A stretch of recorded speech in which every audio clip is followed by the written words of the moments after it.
بسم الله الرحمن الرحيم الحمد لله نحمده ونستعينه ونستغفره ونعوذ بالله من شرور أنفسنا ومن سيئات أعمالنا من يهده الله فلا مضل له ومن يضلل فلا هادي له وأشهد أن لا إله إلا الله وحده لا شريك له وأشهد أن محمدا عبده ورسوله أما بعد فإن خير الحديث كتاب الله وخير الهدي هدي محمد صلى الله عليه وسلم شر الأمور محدثاتها وكل محدثة بدعة وكل بدعة ضلالة وكل ضلالة في النار. أعوذ بالله السميع العليم من الشيطان الرجيم. بسم الله الرحمن الرحيم. قاف والقرآن المجيد بل عجبوا أن جاءهم منذر منهم فقال الكافرون هذا شيء عجيب أإذا متنا وكنا ترابا ذلك رجع بعيد قد علمنا ما تنقص الأرض منهم وعندنا كتاب حفيظ بل كذبوا بالحق لما جاءهم فهم في أمر مريج أفلم ينظروا إلى السماء فوقهم كيف بنيناها وزيناها وما لها من فروج والأرض مددناها وألقينا فيها رواسي وأنبتنا فيها من كل زوج بهيج تبصرة وذكرى لكل عبد منيب ونزلنا من السماء ماء مباركا فأنبتنا به جنات وحب الحصيد والنخل باسقات لها طلع نضيد رزقا للعباد وأحيينا به بلدة ميتا كذلك الخروج كذبت قبلهم قوم نوح وأصحاب الرس وثمود وعاد وفرعون وإخوان لوط وأصحاب الأيكة وقوم تبع كل كذب الرسل فحق وعيد أفعينا بالخلق الأول بل هم في لبس من خلق جديد. وقال تعالى في موضع آخر واعبد ربك حتى يأتيك اليقين. وقال النبي صلى الله عليه وسلم أفلا أكون عبدا شكورا رب اشرح لي صدري ويسر لي أمري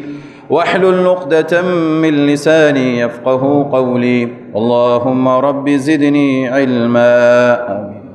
سبحانك لا علم لنا إلا ما علمتنا إنك أنت العليم الحكيم.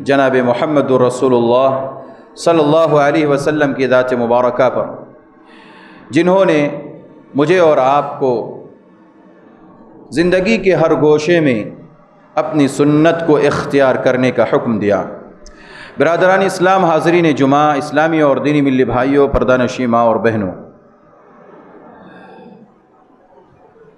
ماہ شعبان کا مہینہ میرے اور آپ کے درمیان سے گزر رہا ہے۔ ماہ شعبان کے تعلق سے کچھ باتیں سننے سے قبل اور پیارے نبی صلی اللہ علیہ وسلم کی اس ماہ میں کیا سنتیں رہی ہیں، کیا اعمال رہے ہیں، کیا عبادتیں رہی ہیں، اس سے قبل میں آپ کے سامنے چند باتیں بنیادی اور اہم اصولی بات پیش کرنا چاہتا ہوں۔ اس سے قبل کے 2 جمعہ قبل میں نے آپ کے سامنے عبادت کے تعلق سے، عبادت کے مفہوم کے تعلق سے اور انسان کی عبادت کی قبولیت کے تعلق سے مفصل کتاب و سنت کی روشنی میں کچھ باتیں عرض کی تھی۔ اللہ تبارک و تعالیٰ نے اس دنیا کے اندر مجھے اور آپ کو، سارے انسانوں کو اس لیے بھیجا ہے کہ ہم اللہ تبارک و تعالیٰ کی عبادت کریں۔ اللہ تبارک و تعالیٰ کی عبادت یہ میرا اور آپ کا بنیادی مقصد ہے، مقصد تخلیق، مقصد حیات عبادت ہے۔ اللہ تبارک و تعالیٰ نے سورۃ الذاریات کی آیت نمبر 56 میں 56 میں کہا وَمَا خَلَقْتُ الْجِنَّ وَالْإِنسَ إِلَّا لِيَعْبُدُونَ، اللہ نے کہا میں نے انسانوں اور جناتوں کو محض اپنی عبادت کے لیے پیدا کیا۔ اب سوال یہ ہے، عبادت کے لیے جب اللہ تبارک و تعالیٰ نے مجھے اور آپ کو بھیجا ہے تو عبادت کہاں تک کرنی ہے، عبادت کتنی کرنی ہے، عبادت کیسے کرنی ہے، یہ چیزیں مجھے اور آپ کو اللہ کے نبی صلی اللہ علیہ وسلم کی سنت، آپ کی پیاری تعلیمات کے ذریعے ملے گی۔ اللہ تبارک و تعالیٰ نے عبادت کے تعلق سے کوئی خاص وقت متعین نہیں کیا ہے، کوئی خاص دن ایسا متعین نہیں کیا ہے کہ جس میں اللہ تبارک و تعالیٰ کی خصوصیت کے ساتھ عبادت کی جائے، سوائے ان ایام کے جن کی تخصیص دلیل کے ساتھ موجود ہے۔ اللہ تبارک و تعالیٰ نے پیارے حبیب جناب محمد الرسول اللہ صلی اللہ علیہ وسلم کے تعلق سے سورۃ الحجر کی آیت نمبر 98 اور 99 میں آخری 2 آیتوں میں پیارے نبی صلی اللہ علیہ وسلم سے کہا گیا، کیا کہا گیا؟ عبادت کے تعلق سے فسبح بحمد ربک وکن من الساجدین، آپ اپنے رب کی تسبیح بیان کیجئے اور اپنے رب کے سامنے سجدہ کیجئے، اور آگے فرمایا وَاعْبُدْ رَبَّكَ حَتَّى يَأْتِيَكَ الْيَقِينَ، اے نبی محمد الرسول اللہ صلی اللہ علیہ وسلم آپ عبادت اس وقت تک کیجئے، وَاعْبُدْ، آپ عبادت اس وقت کیجئے، اس وقت تک کیجئے حَتَّى يَأْتِيَكَ الْيَقِينَ، یہاں تک کہ آپ کے پاس یقین آ جائے۔ مفسرین نے یہاں یقین کا معنی موت لکھا ہے، موت ذکر کیا ہے کہ اللہ تبارک و تعالیٰ نے نبی صلی اللہ علیہ وسلم کو حکم دیا کہ آپ کی عبادت کسی خاص پیریڈ کے لیے نہیں ہونا چاہیے، کسی خاص سال کے لیے نہیں ہونا چاہیے، کسی خاص مہینے کے لیے نہیں ہونا چاہیے، کسی خاص دن کے لیے نہیں ہونا چاہیے، کسی خاص رات کے لیے نہیں ہونی چاہیے۔ لہذا آپ کی عبادت جب سے آپ کو نبی بنایا گیا، جب سے آپ کے اوپر نبوت کا تاج رکھا گیا، اس وقت سے لے کر کے تا حیات آپ کی ذمہ داری ہے کہ آپ کیا کریں؟ عبادت کریں۔ وَاعْبُدْ ربک حتی یأتیک الیقین، آپ اپنے رب کی عبادت تا حیات کریں، جب تک آپ کے جسم کے اندر روح باقی ہے، آپ کے حواس، آپ کے سارے اعضاء باحیات ہیں، ساری چیزیں حرکت میں ہیں، آپ کے جسم کے اندر روح باقی ہے، تب تک آپ عبادت کریں۔ سوال یہ ہے کہ جب نبی صلی اللہ علیہ وسلم کو عبادت موت تک کرنے کا حکم ہے تو پھر امتیوں کو کہاں تک ہیں؟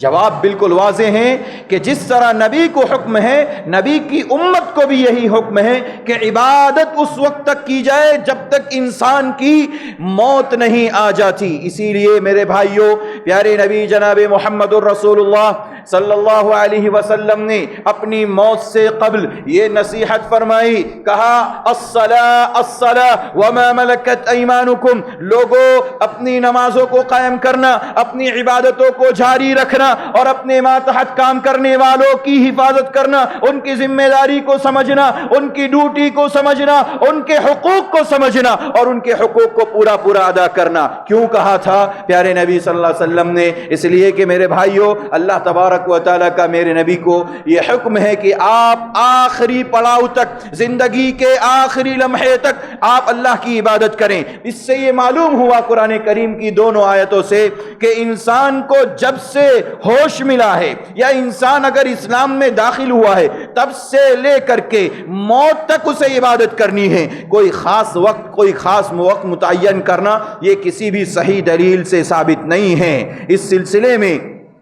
میرے اور آپ کے نبی نے جناب محمد الرسول اللہ صلی اللہ علیہ وسلم نے کسی خاص رات کو، کسی خاص دن کو مختص کرنے سے منع فرمایا، حتیٰ کہ جمعہ کا دن جو کہ ہفتے کی عید ہے اور جمعہ کی رات لوگ فضیلت کی رات سمجھتے ہیں، پیارے نبی صلی اللہ علیہ وسلم نے فرمایا لا تخصو، صحیح مسلم شریف کی روایت ہے 1144 نمبر کی حدیث، اللہ کے نبی فرماتے ہیں لا تخصو یوم الجمعہ، تم جمعہ کے دن کو خاص نہ کرو، یا لا تخصو لیلۃ الجمعہ، تم جمعہ کی رات کو خاص نہ کرو، کس کے ساتھ؟ بقیام من بین اللیالی، رات کو، اس رات کو خاص نہ کرو، کس کے لیے؟ رات میں قیام کرنے کے لیے، تہجد پڑھنے کے لیے، اللہ کی عبادت کے لیے صرف جمعہ کی رات کو خاص نہ کرو۔ ولا تخصو، اللہ کے نبی فرماتے ہیں آگے ولا تخصو یوم الجمعہ، اور جمعہ کے دن کو خاص نہ کرو، کس کے ساتھ؟ بصیام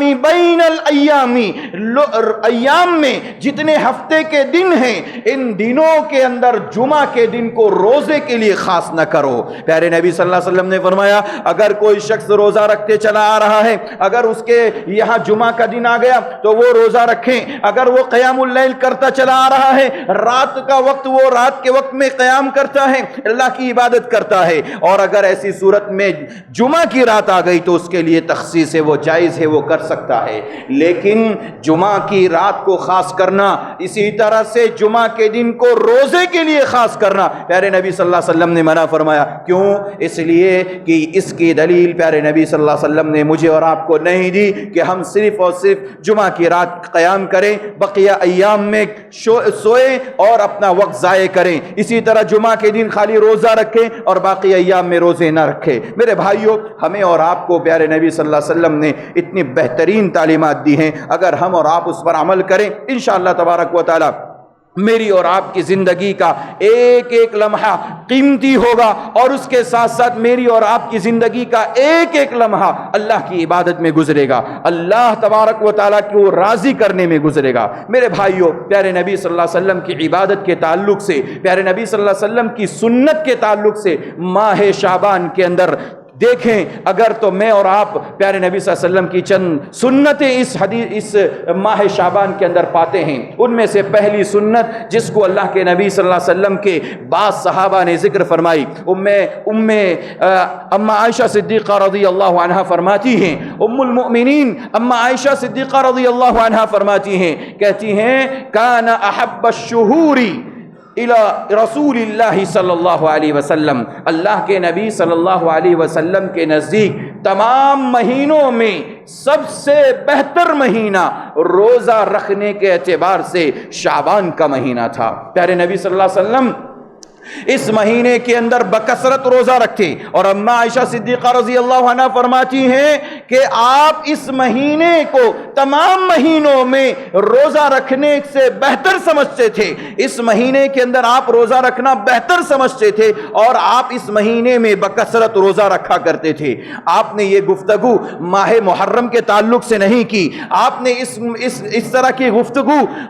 شوال کے مہینے کے سلسلے میں نہیں کی. آپ نے اس سلسلے کی گفتگو ذوالقعدہ اور ذوالحجہ کے مہینے کے سلسلے میں نہیں کی, رجب کے تعلق سے نہیں کی, یا کوئی بھی مہینے کے تعلق سے نہیں کی, بلکہ آپ نے گفتگو کی ہے تو ماہ شعبان کے تعلق سے کہ پیارے نبی صلی اللہ علیہ وسلم کو پسند تھا کہ آپ شعبان کے مہینے میں بکثرت روزہ رکھتے. لیکن سوال یہ ہے کہ کیا پیارے نبی صلی اللہ علیہ وسلم 15 شعبان کو روزہ رکھتے تھے؟ پیارے نبی صلی اللہ علیہ وسلم 15 شعبان کی رات کو جاگ کر کے اللہ کی عبادت کرتے, خصوصیت کے ساتھ اس کی عبادت کرتے؟ اس سوال کا جواب بالکل واضح ہے. پیارے نبی صلی اللہ علیہ وسلم کی پوری سیرت پڑھ جائیے, آپ کی تمام احادیث کو چھان لیجئے, آپ کو کہیں نہیں ملے گا کہ پیارے نبی صلی اللہ علیہ وسلم نے شعبان کی 15 شعبان کا روزہ رکھا ہو اور 15 شعبان کو آپ نے رات جاگ کر کے عبادت کی ہو. میرے بھائیوں, یہ سب فضول باتیں ہیں, یہ سب سنت کے خلاف ہیں. جو لوگ 15 شعبان کو خاص کرتے ہیں, چاہے روزے کے لیے, رات میں قیام کے لیے, عبادت کے لیے, یہ سب فضول باتیں ہیں, یہ سنت سے ثابت نہیں ہیں. پیارے نبی صلی اللہ علیہ وسلم کی جو سنتیں ہیں وہ کیا ہیں؟ پیارے نبی صلی اللہ علیہ وسلم کی سنت کے بارے میں اما عائشہ صدیقہ رضی اللہ عنہ فرماتی ہیں کہ آپ شعبان میں بکثرت روزہ رکھتے تھے. اسی طرح اگر ہم آپ کی عبادت کی بات کریں, اور آپ کی عبادت کا جہاں تک تعلق ہے, چاہے وہ شعبان کا مہینہ ہو یا کوئی اور مہینہ,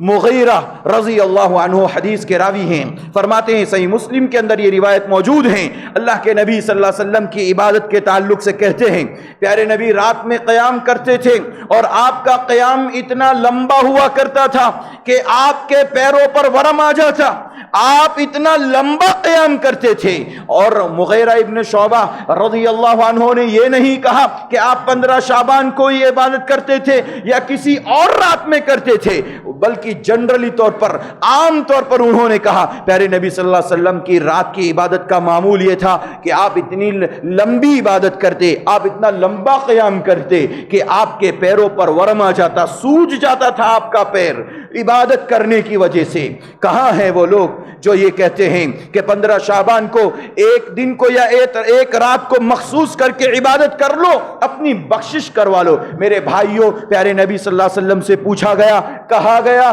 صحابہ نے کہا, صحابیات نے کہا, امہات المومنین نے کہا, پیارے نبی آپ کو عبادت کرنے کی کیا ضرورت ہے, اتنا لمبا قیام کرنے کی کیا ضرورت ہے, جبکہ آپ کے اگلے اور پچھلے سارے گناہ معاف ہیں. پیارے نبی صلی اللہ علیہ وسلم نے فرمایا, یاد رکھنے والا جملہ ہے, پیارے نبی نے فرمایا, افلا اکون عبدا شکورا, اے لوگو کیا میں اللہ رب العزت کا شکر گزار بندہ نہ بنوں؟ اللہ کا شکر گزار بندہ بننے کے لیے میں عبادتیں کرتا ہوں, یہ لمبا قیام کرتا ہوں, رات میں جاگ کر کے اللہ کی عبادت کرتا ہوں, اور عام دنوں میں بھی میں روزہ رکھا کرتا ہوں. یہ رب العالمین کے سامنے میں عبادتیں پیش کرتا ہوں اور شکر گزار بندہ بننے کے لیے کام کرتا ہوں. میرے بھائیوں, وہ لوگ جو 15 شعبان کو خاص کرتے ہیں, چاہے روزے کے لیے, چاہے قیام کے لیے, چاہے سیام کے لیے, کسی بھی عبادت کے لیے, نفلی نمازوں کے لیے, جو لوگ یہ عبادت کو خاص کرتے ہیں, پیارے نبی صلی اللہ علیہ وسلم سے ایسی کوئی بھی حدیث وارد نہیں ہے. آپ صلی اللہ علیہ وسلم نے اس سلسلے میں کوئی خاص مخصوص عمل ذکر نہیں فرمایا کہ کوئی شخص شعبان کی رات جاگے اور شعبان کے 15 شعبان کو روزہ رکھے یا ایک دن اس سے پہلے روزہ رکھے. میرے بھائیوں, پیارے نبی صلی اللہ علیہ وسلم کی سنت نہیں ہے. پیارے نبی صلی اللہ علیہ وسلم جو بھی عمل کرتے وہ برابر کرتے تھے.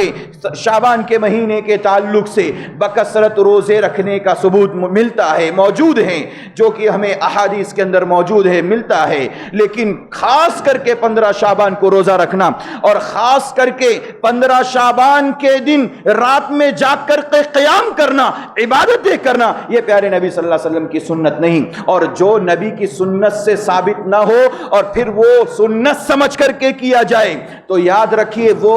بدعت ہیں، وہ خرافات ہیں، اس عبادت کی قبولیت نہیں ہے۔ پیارے نبی صلی اللہ علیہ وسلم فرماتے ہیں، ہم اکثر جمعہ کے خطبے میں سنتے ہیں، فَإِنَّ خَيْرَ الْحَدِيثِ كِتَابُ اللَّهِ وَخَيْرَ الْهَدِي هَدْيُ مُحَمَّدٍ صلی اللہ علیہ وسلم۔ عبادت میں بھی طریقہ محمد الرسول اللہ صلی اللہ علیہ وسلم کا ہونا چاہیے، تب جا کر کے ہماری عبادتیں قبول ہو سکتی ہیں۔ اللہ کے نبی فرماتے ہیں کہ بہترین بات اللہ رب العزت کی بات ہے، اللہ کا کلام ہے، اور فَإِنَّ خَيْرَ الْحَدِيثِ كِتَابُ اللَّهِ وَخَيْرَ الْهَدِي هَدْيُ مُحَمَّدٍ صلی اللہ علیہ وسلم، اور بہترین طریقہ محمد الرسول اللہ صلی اللہ علیہ وسلم کا طریقہ ہے۔ اور یہ امت اس وقت تک خیر میں رہے گی، بھلائی میں رہے گی، جب تک یہ اپنے نبی کو فالو کرے گی، جب تک یہ نبی کی سنت کو فالو کرے گی، اور یہ امت اس وقت تک تباہی اور بربادی کے دہانے پر کھڑی ہوگی جب تک وہ اپنے نبی کو چھوڑے گی، اپنے نبی کی سنت کو چھوڑے گی۔ جب تک چھوڑتی رہے گی یہ امت فلاح اور فلاح نہیں ہو سکتی، یہ فلاح و بہبود نہیں ہو سکتی، یہ برباد ہو جائے گی۔ اور آج دیکھیے امت کا کیا حال ہے، مسلمانوں کا کیا حال ہے، انہیں ایک وقت کی نماز کی فرصت نہیں، وہ دن بھر اپنے کاموں میں لگے ہوئے ہیں۔ مسلمانوں کا حال کیا ہے، وہ اللہ تبارک و تعالیٰ کے بتائے ہوئے طریقے کے مطابق زندگی گزارنے کی بھی تیار نہیں ہے۔ ورنہ آج اگر مسلمان مکمل طور پر نبی کی سنت کو اپنے گلے سے لگائیں اور اس کے مطابق زندگی گزارنا شروع کر دیں تو دنیا کے اندر یہ سرخ رو ہوں گی، یہ قوم دنیا پر حکومت کرے گی۔ یہ رب کا وعدہ ہے کہ جو اللہ تبارک و تعالیٰ کے فیصلے کے مطابق، نبی صلی اللہ علیہ وسلم کی سنت کے مطابق زندگی گزارتے ہیں، انہیں دنیا کے اندر سرخ روئی حاصل ہوتی ہیں، انہیں دنیا کے اندر کامیابی ملتی ہے۔ اور صحابہ کی تاریخ، صحابہ کی سیرت، ہمارے سلف صالحین کی سیرت یہ اس سلسلے میں بھری پڑی ہیں کہ جب تک وہ نبی صلی اللہ علیہ وسلم کی سنت کے مطابق زندگی گزارتے رہے تب تک وہ کامیاب رہے۔ اور جب امت نے نبی کی سنت کو چھوڑا، چاہے وہ شعبان کے تعلق سے ہو، چاہے وہ رمضان کے تعلق سے ہو، یا کسی خاص دن کے تعلق سے ہو، جب جنہوں نے نبی کی سنت کو چھوڑا ہے، نبی صلی اللہ علیہ وسلم کی سنت کے چھوڑنے پر اللہ تبارک و تعالی نے انہیں برباد کر دیا، انہیں ہلاک کر دیا، اور انہیں صراط مستقیم سے ہٹا کر کے شیطان کے راستوں پر کھڑا کر دیا۔ میرے بھائیوں، یہ سب سمجھنے والی باتیں ہیں، یہ جاننے والی باتیں ہیں۔ کتاب و سنت کے اندر اٹل فیصلہ ہے، نبی کی سنت کے مطابق جو عمل کیا جائے گا وہ رب کی بارگاہ میں قبول ہوگا، اور جو نبی کی سنت کے خلاف عمل کیا جائے گا وہ مردود ہوگا، وہ رد کر دیا جائے گا۔ اس عمل کی کوئی وقات نہیں، اس عبادت کی کوئی وقات نہیں، چاہے کوئی شخص ہزاروں نماز پڑھ لے، ہزاروں سجدے کر لے رب کے سامنے جھک کر کے، چاہے کتنی بھی عبادتیں کر لیں، ایک رات میں، ایک مہینے میں، ایک سال میں، اگر وہ سنت محمدی کے مطابق نہ ہو وہ عمل اللہ کی بارگاہ میں قبول نہیں ہو سکتا۔ اس لیے میری اور آپ کی ذمہ داری ہے کہ ہم اور آپ ماہ شعبان کے تعلق سے فکر مند ہوں، اور اس سلسلے میں اللہ کے نبی صلی اللہ علیہ وسلم کی جو صحیح احادیث ہیں، جو صحیح سنتیں ہیں، پیارے نبی صلی اللہ علیہ وسلم سے جو وارد ہیں وہ انجام دے، وہ کریں، اور جو نبی صلی اللہ علیہ وسلم سے ثابت نہیں اسے چھوڑ دے۔ میرے بھائیوں، 15 شعبان کے تعلق سے ایک غلط بیانی، ایک غلط بات ذکر کی جاتی ہے، وہ یہ ہے، اللہ کے نبی صلی اللہ علیہ وسلم کے سلسلے میں جو صحیح مسلم کے اندر یہ واقعہ موجود ہیں، اما عائشہ صدیقہ رضی اللہ عنہا خود بیان کرتی ہیں کہ ایک رات پیارے نبی صلی اللہ علیہ وسلم میرے پاس سو رہے تھے، آپ میرے پاس آرام فرما رہے تھے، اچانک تھوڑی دیر کے بعد اللہ کے نبی صلی اللہ علیہ وسلم اٹھ کر کے چلے جاتے ہیں، اور بقیع الغرقد کے اندر جا کر کے، قبرستان میں جا کر کے آپ 3 مرتبہ ہاتھ اٹھا کر کے بقیع اور غرقد والوں کے لیے، اس بقیع الغرقد جسے کہا جاتا ہے جنت البقیع، جو کہ غلط ہے، البقیع الغرقد جسے کہنا چاہیے، اس کے اندر اس قبرستان میں جا کر اللہ کے نبی ان مردوں کے لیے دعا کر رہے ہیں۔ یہ 3 مرتبہ اما عائشہ صدیقہ رضی اللہ عنہا بیان کرتی ہیں، میں نے 3 مرتبہ ہاتھ اٹھاتے ہوئے دیکھا، دعا کر رہے تھے، اور پیارے نبی صلی اللہ علیہ وسلم جیسے گھر سے باہر نکلے، میں بھی چپکے اللہ کے نبی صلی اللہ علیہ وسلم کے ساتھ پیچھے نکلی، اور میں بھی گئی، دیکھا اللہ کے نبی کا عمل کیا تھا۔ پھر اللہ کے نبی صلی اللہ علیہ وسلم جب اس دعا سے فارغ ہوئے جیسے ہی میں نے دیکھا اللہ کے نبی پلٹنے والے ہیں، میں بھی پلٹ کر کے آپ کے آگے آگے چلنے لگی۔ میں جیسے چل رہی تھی اللہ کے نبی بھی چل رہے تھے، جیسے میں دوڑنے ذرا تیز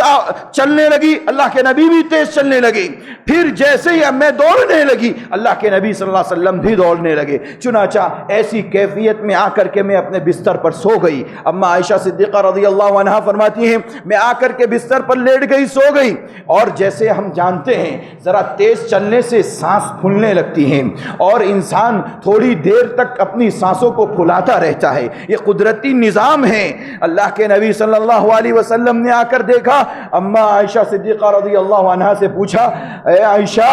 آپ تو مجھ سے پہلے سو گئی تھی اور آپ کی سانس کیوں پھول رہی ہیں، کیا وجہ ہے؟ کہا اللہ کے نبی صلی اللہ علیہ وسلم پہلے تو بات نہیں بتائی، انہوں نے واقعہ ذکر نہیں کیا، کہا اگر تم نہیں بتاتی تو لطیف الخبیر جو بہت زیادہ باریکیوں کو جاننے والا ہے وہ رب مجھے بتائے گا، نہیں تو بتا دو۔ چنانچہ اللہ کے نبی صلی اللہ علیہ وسلم کے سامنے پورا واقعہ ذکر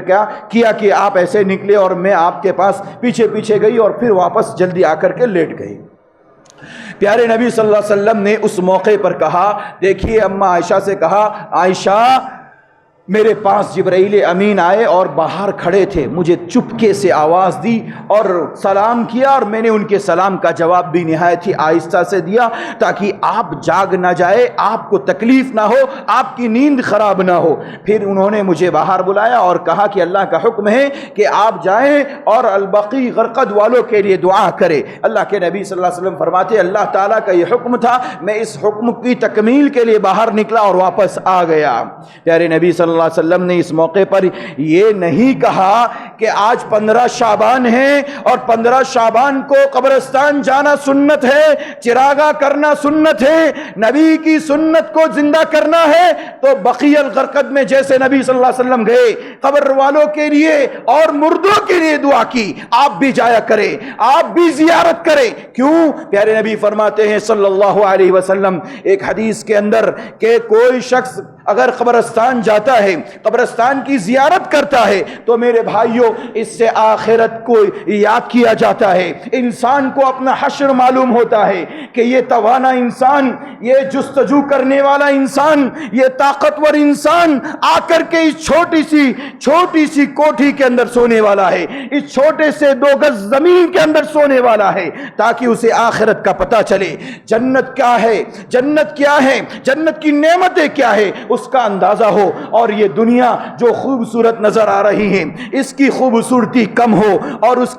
کی حقارت انسان کے سامنے ہو۔ اس لیے اللہ کے نبی صلی اللہ علیہ وسلم نے کہا قبر کی زیارت کیا کرو، قبرستان کی زیارت کیا کرو، اور تاکہ آخرت یاد آئے۔ میرے بھائیو نبی صلی اللہ علیہ وسلم کا یہ واقعہ اس حدیث کے اندر نہ تو اما عائشہ رضی اللہ عنہا نے کہا کہ آپ 15 شعبان کو گئے، نہ اللہ کے نبی نے کہا کہ میں آج 15 شعبان ہے لہذا میں آج جا رہا ہوں، اللہ کا حکم ہے دعا کرنے کے لیے۔ میرے بھائیوں جو بات یہ پیش کرتے ہیں اور اس حدیث کو دلیل بنا کر کے پیش کرتے ہیں کہ 15 شعبان کو قبرستان جانا سنت ہے، حقیقت میں یاد رکھیں نہ تو نبی نے کہا، نہ تو اللہ نے کہا، نہ نبی کے صحابہ نے کہا۔ ابن رجب حنبلی رحمہ اللہ کہتے ہیں کہ 15 شعبان کے تعلق سے جتنی بھی باتیں کی جاتی ہیں، چاہے رات کے جاگنے کے تعلق سے، چاہے روزے کے تعلق سے، وہ نہ تو نبی سے ثابت ہے نہ تو نبی کے صحابہ سے ثابت ہے۔ لہذا جب ہمارے سلف نے بالکل واضح کر دیا کہ 15 شعبان کے تعلق سے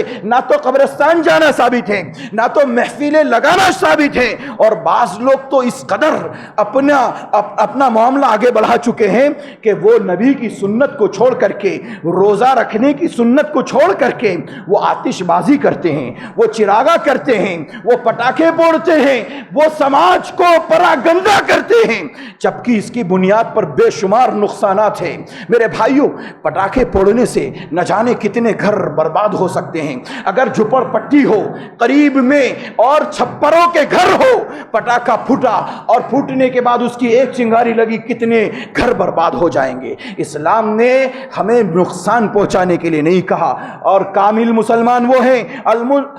المسلم من سلم المسلمون من لسانہ و یدہ، کامل مسلمان وہ ہیں جس کی زبان سے، جس کے ہاتھ سے، جس کے عمل سے، جس کے کام سے دوسرا مسلمان بندہ محفوظ ہو۔ میرے بھائیوں، اگر ہم پٹاخے پھوڑتے ہیں، آتش بازی کرتے ہیں، ایسی صورت میں نہ جانے کتنے لوگوں کی جانیں جا سکتی ہیں، نہ جانے کتنے کمزور دل ہارٹ کے مریض ہو سکتے ہیں، نہ جانے کتنے گھروں کو آگ لگ سکتی ہیں، نہ جانے کتنے سینکڑوں اربوں خربوں روپے برباد ہو جا سکتے ہیں۔ لہذا میرے بھائیوں، وہ کام نہ کرے جو سنت کے خلاف ہو، جو نبی نے نہ کیا ہو، نہ بتایا ہو، نہ صحابہ نے کیا ہو، نہ صحابہ نے بتایا ہو، وہ کام ہرگز نہ کرے۔ 15 شعبان کے تعلق سے قبرستان جانا یہ کوئی سنت سے ثابت نہیں ہے، یہ لوگوں کی اپنی گھڑی ہوئی دلیلیں ہیں، یہ لوگوں کی اپنی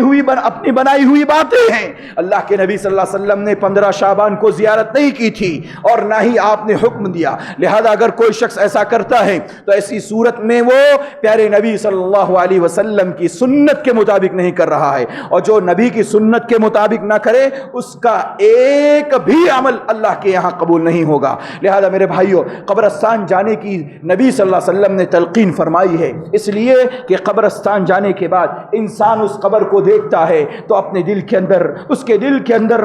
ایک تڑپ پیدا ہوتی ہے کہ مجھے بھی یہاں سے جانا ہے اور آخرت کا لمبا سفر کرنا ہے۔ جنت اور جہنم کے لیے ہمیں اور آپ کو پیش کیا جائے گا۔ جو اچھا کام کیا ہوگا وہ جنت میں، برا کام کرنے والا جہنم میں۔ میرے بھائیوں، کل کا واقعہ ہے، کل ہمارے چچا کا انتقال ہو گیا، ہم قبرستان میں تھے، اللہ گواہ ہے میرے بھائیوں۔ اسی لیے پیارے نبی نے زیارت کرنے کا حکم دیا، اس لیے نہیں کہ تفریح کرنے کے لیے، اس لیے نہیں کہ روحیں آئے گی 15 شعبان کو اور ہمارا کھانا، ہمارا پکوان کھا کر کے جائے گی، اس لیے نہیں، زیارت کیا کریں۔ ہمارے چچا کا کل انتقال ہو گیا، اللہ ان کی مغفرت فرمائے، آپ ان کے حق میں دعائیں خیر کریں۔ میرے بھائیوں، ہم نے دیکھا، وہاں پر ہم کھڑے ہیں، قبرستان کے اندر کئی قبروں کو دیکھا، اور جس قبر کے اندر ہمارے چچا کو تدفین کیا جا رہا تھا، یقیناً میرے بھائیوں ایک چھوٹی سی قبر ہے، اور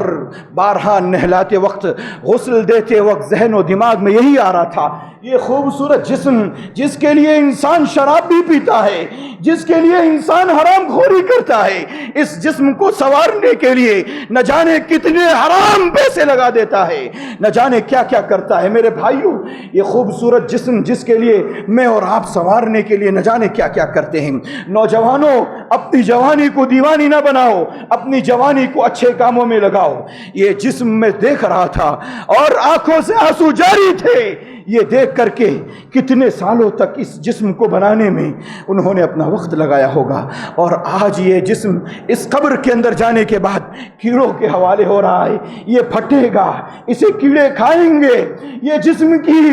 جلد، یہ خوبصورت جلد یہ سیاہ ہو جائے گی، کالی ہو جائے گی، ختم ہو جائے گی، اس کے اندر لگا ہوا گوشت یہ ختم ہو جائے گا۔ میرے بھائیوں، اللہ تبارک و تعالیٰ نے، اس کے نبی نے قبر کی زیارت کے لیے اسی لیے کہا تاکہ آخرت کی ہمیں فکر ہو، آخرت کی تیاری کی جا سکے، اس لیے نہیں کہ ہم تفریح کے لیے جائیں اور دیکھیں اور کہیں کہ آج ہمارے یہاں ہمارے خاندان کی روحیں آئے گی، ہم اچھا اچھا پکوان بنا کر رکھیں گے۔ در حقیقت یہ غیر مسلموں کا عقیدہ ہے، یاد رکھیے، یہ آواگمن کا جو عقیدہ ہے یہ غیر مسلموں کا ہے، یہ مسلمانوں کا عقیدہ نہیں کہ روحیں چلی جاتی ہیں پھر آتی ہیں، روحیں جاتی آتی ہیں، ایک سے دوسرے میں، دوسرے سے تیسرے میں یہ منتقل کرنا، یہ ہونا، یہ روحوں کا، یہ غیر مسلموں کا عقیدہ، مسلمانوں کا عقیدہ نہیں ہے۔ مسلمانوں کا عقیدہ ہے یا تو اگر اچھا ہے تو علیین میں، اور اگر برا ہے تو اس کی روح سجلین میں چلی جاتی ہے۔ علیین یہ اللہ تبارک و تعالیٰ کے بنائے ہوئے مخصوص مقام ہیں، وہاں پر روحیں چلی جاتی ہیں۔ میرے بھائیوں، یہ سب سمجھنے کے لیے اللہ رسول نے مجھے اور آپ کو بتایا، پھر ہم اپنی ساری عقلیں رکھنے کے باوجود، ساری ہوشیاری رکھنے کے باوجود، اپنے آپ کو عقل مند اور ہوشیار سمجھنے کے باوجود وہ کام کرے جو سنت سے ثابت نہ ہو، یہ عقل مندی نہیں، یہ سب سے بڑی بے وقوفی ہے۔ یاد رکھیے، جو شخص اپنی پوری زندگی کو پانے کے بعد اللہ کی بے شمار نعمتوں کو حاصل کرنے کے بعد اگر وہ سنت محمدی کے مطابق زندگی نہ گزار سکے، اس کا روئے زمین پر رہنا بہت بڑا بوجھ ہے، بوجھ۔ یہ بات کو یاد رکھیے، اور یہ اتنی کڑی زبان سے میں کہہ رہا ہوں، اس کا زمین پر رہنا، روئے زمین پر رہنا، اگر وہ نبی کی سنت کو جاننے کے بعد اس کے مطابق زندگی نہیں گزار رہا ہے، اس کا روئے زمین پر رہنا بوجھ ہے۔ یہ زمین بھی اس کو پسند نہیں کرتی، یہ زمین بھی اپنے اوپر اس کو بہت تصور کرتی ہے، اور جو سنت کے مطابق زندگی گزارتا ہے اسے بوجھ تصور نہیں کرتی، وہ رب کا عطیہ سمجھتی ہے۔ میرے بھائیوں، اس بات کو ذہن میں رکھے کہ جو کام بھی ہمیں کرنا ہے، جو بھی عبادتیں کرنی ہے، رب کے لیے کرنی ہے، اور زیارتیں کرتے رہیے قبرستان کی، آخرت کی یاد آتی ہے۔ میں نے ایک مثال دی آپ کے سامنے، یہ خوبصورت ذہن کے لیے انسان نہ جانے کیا کیا کرتا ہے۔ کل اٹھ کر کے یہ آنکھیں ختم ہو جائے گی، یہ زبانیں جس سے ہم بول رہے ہیں ختم ہو جائیں گی، یہ کان جس سے ہم سنتے ہیں یہ ختم ہو جائیں گے، مٹی میں مل جائیں گے، صرف ایک ہڈی بچے گی، ایک ریڑھ کی ہڈی بچے گی، اور اسی سے انسان قیامت کے دن جب دوبارہ سر پھونکا جائے گا اٹھائے جائیں گے، اسی سے پھر انسان کھڑا ہو کر کے حشر کے میدان کی طرف چلے گا۔ کس لیے ہم حرام کما رہے ہیں؟ کس لیے ہم وہ کام کر رہے ہیں جو سنت کے مطابق نہیں ہیں؟ میرے بھائیوں، اپنے لیے، اپنے آپ کے لیے، اپنے گھر والوں کے لیے اچھا اور بہترین فیصلہ کیجئے، اور سنت کے مطابق زندگی گزارنے کی کوشش کیجئے۔ اور میرا اور آپ کا لاہے عمل یہ ہونا چاہیے، جو اللہ نے بتا دیا، جو رسول اللہ نے بتا دیا، اسی کے مطابق صرف زندگی گزرے گی، اور اس کے علاوہ تیسری کوئی چیز نہیں ہوگی، اور اگر ہوگی تو پھر اس کے بارے میں تحقیق ہوگی، اس کے بارے میں تفتیش ہوگی، چھان بین ہوگی، وہ صحیح ہے یا غلط۔ اللہ تعالیٰ سے دعا ہے اللہ تعالیٰ مجھے، آپ کو، سارے مسلمانوں کو پیارے نبی صلی اللہ علیہ وسلم کی سنت کے مطابق زندگی گزارنے کی توفیق عطا فرمائے۔ جو پریشان حال ہے اللہ ان کی پریشانیوں کو دور فرما، جو بیمار ہے اللہ ان کی بیماریوں میں شفائے کلی نصیب فرما۔ پروردگار عالم ہمارے والدین کی حفاظت فرما، ان کی پریشانیوں کو دور فرما، ان کی بیماریوں میں شفائے کلی نصیب فرما۔ جن کے والدین اس دنیا سے چلے گئے اللہ ان کو کروٹ کروٹ چین و سکون نصیب فرما، جنت الفردوس میں اونچا مقام عطا فرما۔ ہمارے اساتذہ کی حفاظت فرما، ان کے علم میں، عمر میں، روزی میں، عمل میں برکت عطا فرما، جب تک اس دنیا میں زندہ رکھ، ایمان پر زندہ رکھ، جب خاتمہ ہو خاتمہ بالخیر نصیب فرما۔ آمین۔ وآخر دعوانا ان الحمد للہ رب العالمین۔